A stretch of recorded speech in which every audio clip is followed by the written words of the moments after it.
And Dinah the daughter of Leah, which she bore to Jacob, went out to see the daughters of the land. And when Shechem the son of Hamor the Hivite, prince of the country, saw her, he took her, and lay with her, and defiled her.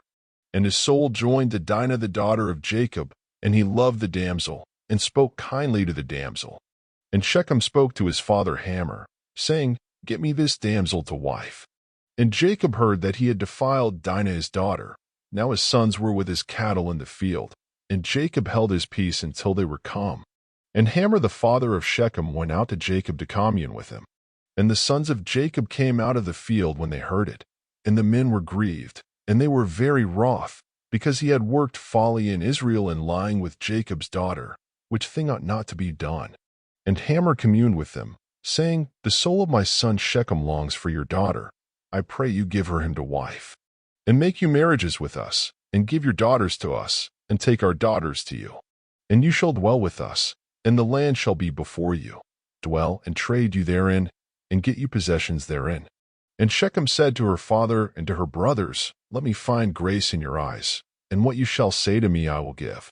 Ask me never so much dowry and gift, and I will give according as you shall say to me, but give me the damsel to wife. And the sons of Jacob answered Shechem and Hamor his father deceitfully, and said, Because he had defiled Dinah their sister. And they said to them, We cannot do this thing, to give our sister to one that is uncircumcised, for that were a reproach to us.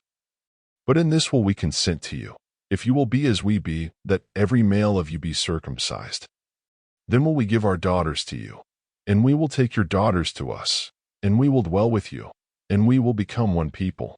But if you will not listen to us, to be circumcised, then will we take our daughter, and we will be gone. And their words pleased Hamor, and Shechem Hamor's son.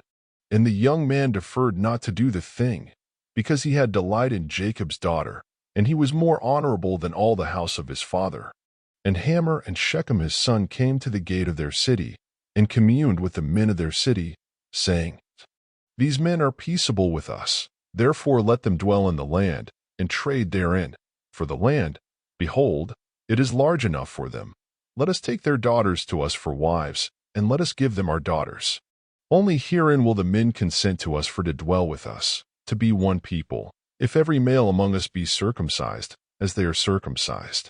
Shall not their cattle and their substance and every beast of theirs be ours? Only let us consent to them, and they will dwell with us. And to Hamor and to Shechem his son listened all that went out of the gate of his city, and every male was circumcised, all that went out of the gate of his city. And it came to pass on the third day, when they were sore, that two of the sons of Jacob, Simeon and Levi, Dinah's brothers, took each man his sword, and came on the city boldly, and slew all the males. And they slew Hamor and Shechem his son with the edge of the sword, and took Dinah out of Shechem's house, and went out.